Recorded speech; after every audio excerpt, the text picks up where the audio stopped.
이번 시간의 마지막 감정 조절을 잘하는 사람들의 특징 같이 살펴볼 건데요. 우선 첫 번째, 감정 조절을 잘하는 사람들은 관점 바꾸기를 잘 합니다. 이게 무슨 얘기냐 하면요, 예를 들어 1년 된 직원이 있는데 이 1년 된 사람을 바라보면서 쟤는 1년이나 됐는데 왜 이거밖에 못해? 이렇게 반응하는 사람들이 있는가 하면 1년밖에 안 됐는데 이 정도 하면 진짜 잘하는 거지, 이렇게 반응하는 사람들이 있죠. 사실 내가 이미 화가 난 상태에서는 내가 왜 화가 났는지, 분노할 가치가 있는지는 중요하지가 않죠. 안 좋은 감정에서 빠져나오는 게 중요한데요. 결국 핵심은 관점을 바꿀 줄 아는 사람들이 감정 조절을 잘 한다라는 말입니다. 우리가 부정적인 감정이 들었다면 이 부정적인 감정에서 빠져나오는 게 굉장히 중요해요. 우선 불안함을 느낀다라는 얘기는 내가 아직 준비가 덜 되었기 때문에 불안함을 느끼는 거라고 생각을 합니다. 그래서 이 불안한 감정에서 빠져나오기 위해서는 내가 지금 부족한 부분, 준비가 덜 된 상태를 다시 한번 재정비를 하면서 부정적인 감정에서 빠져나오는 게 굉장히 중요하고요. 두 번째, 부정적인 감정으로 두려움이라는 감정인데요. 이 두려움이라는 감정은 내가 어떤 상황에서 두려움을 느끼는지 먼저 알아야 하고요. 이 상황이 닥쳐왔을 때 나는 어떻게 이 상황을 벗어나야겠다라는 나만의 방법을 찾는 게 굉장히 중요해요. 나는 이런 상황이 정말 너무 싫어, 이런 상황이 안 왔으면 좋겠어 라고 생각하는 그런 상황이 있을 건데, 그 상황이 오지 않기 위해서 혹은 그 상황이 왔을 때 내가 어떻게 벗어나야 하는지에 대해서 각각의 방법을 찾고 있다고 하면 설령 그 상황이 온다 하더라도 우리는 쉽게 빠져나올 수가 있겠죠. 세 번째 부정적인 감정, 죄책감인데요. 결국 이 죄책감을 느끼는 이유는 내가 옳다고 생각하는 기준에서 그렇지 못한 행동을 했을 때 죄책감을 느끼는 거라고 생각을 해요. 이번에 조금 잘못했지를 인정하고 더 이상 반복하지 않도록 하는 게 굉장히 중요합니다. 네 번째 부정적인 감정, 무력감은요, 내가 어떠한 계획, 어떠한 목표에 도달하지 못해서 무기력함을 느끼는 그런 상태에서 오는 감정인데요. 목표에 대해서 도달하기 위해서 뭔가 행동을 취하고 실행을 하고 있는지 먼저 살펴봐야 할 것 같고요. 내가 실행을 함에도 불구하고 목표에 도달하지 못해서 무력감을 느낀다고 하면 그 목표에 도달하기 위해서 세웠던 계획이 수정이 필요하진 않은지 다시 한번 살펴보고 앞으로 더 나아갈 수 있도록 노력해야 되지 않을까 싶습니다. 우리가 살면서 부정적인 감정을 안 느낄 순 없어요. 못 느낄 순 없어요. 중요한 건 부정적인 감정을 느꼈을 때 내가 이 부정적인 감정에서 빠져나올 수 있는 나만의 방법을 가지고 있느냐가 핵심입니다. 그리고 감정 바꾸기의 마지막인데요. 여러분, 헬퍼사이라는 단어 들어보셨나요? 헬퍼사이는 남을 놓고 난 뒤에 느끼는 심리적 포만감입니다.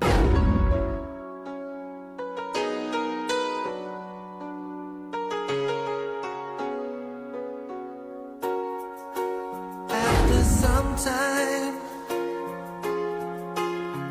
I finally made up my mind.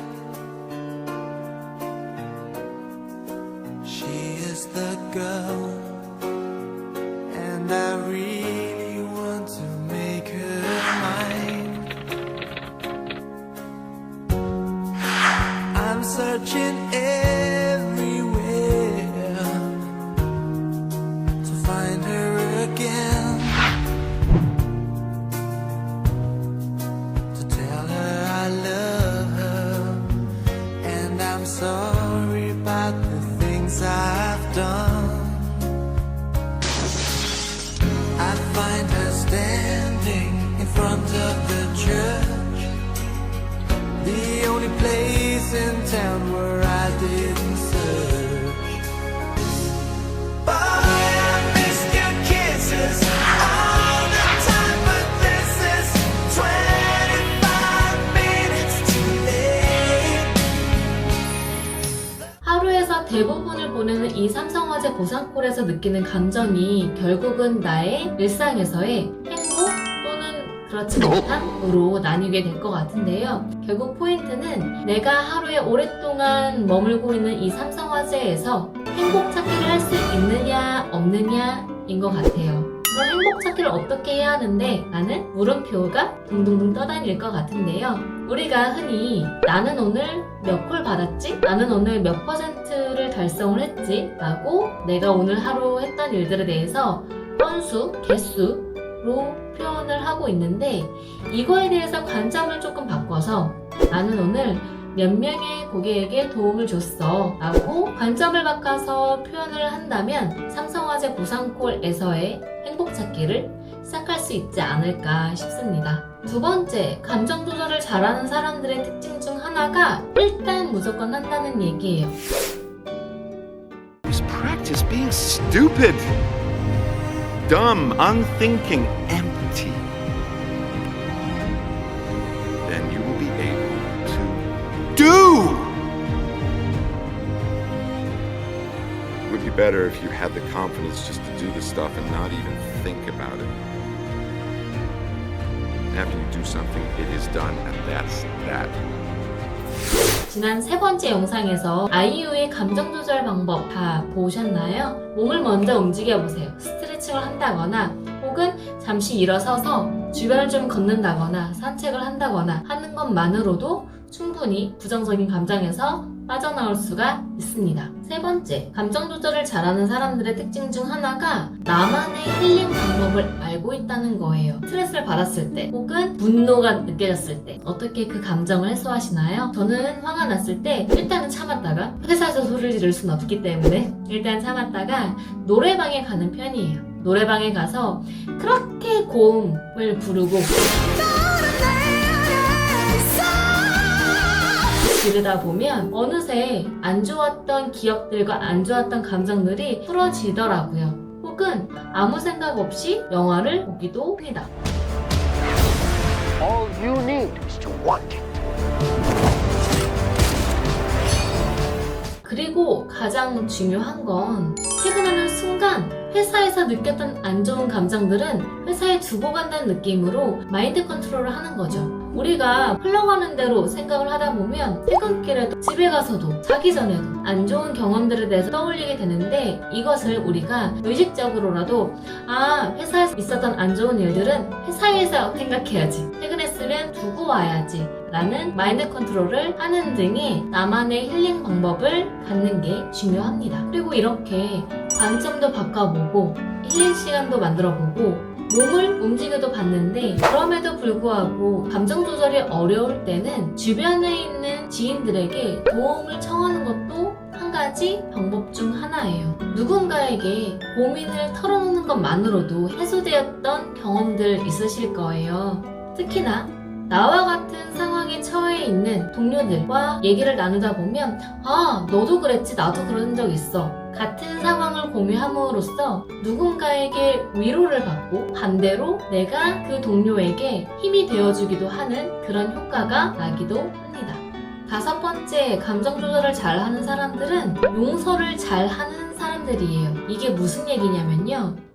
이게 미워한다고 해서 저 사람이 나빠지면 좋겠는데 그게 아니라 오히려 나만 힘들구나. 그 사람 생각을 자꾸 일으키면서 그 생각과 더불어서 일어나는 되게 무거운 힘든 감정들이 있잖아요. 그 미움의 감정들. 그런 미움의 감정의 피해자가 돼버리더라고 내가요. 그래서 이것은 누굴 미워한다라는 것은 내가 가장 큰 피해자구나. 내가 가장 힘드는 거구나. 그것을 그 당시에 제가 깨달았던 것 같아요.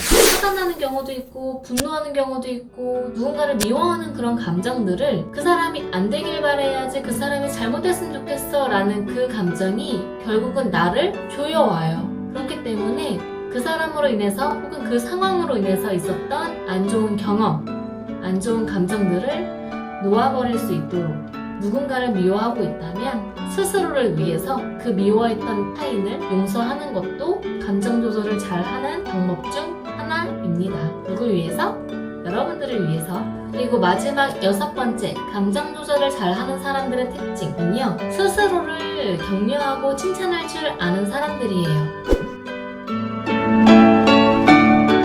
정확한 정답은 나 자신이 기특해 보이는 순간을 많이 만들어라. 그런 것들이 자존감을 올려주는 거 알아? 남들이 안 알아줘도 내가 내 자신이 기특하게 보이는 순간이 많을수록 맞아, 맞아. 자존감이 높아져. 사실이야. 그래서 의자를 만드는데 오빠랑 안에는 안 보이잖아. 의자 밑바닥. 거기를 뭘 되게 열심히 사포질을 하길래 여기 사람들이 안 보이잖아. 이렇게 하는지 누가 알겠었지. 내가 알잖아. 멋있다. 그게 되게 진짜 큰 멋진 깨달음을 얻었다고 해야 되나? 남이 나를 생각하는 것보다 내가 나를 어떻게 생각하는지가 더 중요하다는 말을 했고 아주 사소한 부분이라도 스스로를 칭찬하고 격려하는 습관을 가지는 게 굉장히 중요해요. 칭찬은 고래도 춤추게 한다라는 사실 아시죠? 나의 칭찬으로 인해서 타인들도 춤출 수 있지만 스스로도 춤을 출 수가 있어요. 예를 들어 나는 굉장히 꼼꼼해. 그래서 무슨 일을 맡겨도 굉장히 꼼꼼하게 처리하는 편이야. 또 한 가지 가능하다면 나의 단점을 장점으로 바꾸도록 노력을 하는 게 굉장히 중요한데요. 예를 들어 저는 성격이 굉장히 급한 편이에요. 빨리빨리를 굉장히 좋아하는 편이고요. 그게 어떨 때는 단점으로 보일 수도 있는데 그것을 제가 저의 장점으로 보여지게끔 하려고 많이 노력을 하는 편이에요. 예를 들어 빨리빨리가 발휘가 되면 기간 내에 끝내는 그런 사람으로 비춰질 수도 있고요. 혹은 추진력이 강한 사람으로 보여줄 수도 있다라고 스스로를 세뇌하고 있습니다. 그런 것처럼 여러분들도 여러분들의 단점이 혹시라도 눈에 보인다고 하면 그것을 장점으로 바꿔서 스스로를 칭찬할 수 있는 그런 습관 굉장히 필요합니다. 그리고 무엇보다 우리 오늘 하루 정말 열심히 살았잖아요. 아낌없이 스스로를 칭찬하고 격려할 줄 아는 사람들이 되었으면 좋겠습니다. 지금까지 감정 조절을 잘하는 사람들의 특징들을 소개를 해드렸는데 이 방법들이 모두 다 여러분들에게 맞는 방법은 아닐 거예요. 이 중에서 혹은 여러분들이 알고 있는 방법들 중에서 감정에서 빠져나오는 나만의 방법을 찾는 게 중요합니다. 예를 들어 저는 머릿속이 복잡해지고 감정이 복잡해지는 상황에서는 운전을 하려는 편이에요. 운전을 하게 되면 굉장히 이성적으로 그 상황을 판단하게 되잖아요. 그러면서 자연스럽게 제 머릿속에 있었던 복잡한 생각들과 감정들이 이성적으로 좀 정리가 되더라고요. 저에게는 효과가 좋은 방법이라서 감정이 복잡해지거나 머릿속이 복잡해질 때는 운전을 하는 편입니다. 이것처럼 여러분들께도 여러분들에게 맞는 나만의 방법을 찾는 게 중요하고요.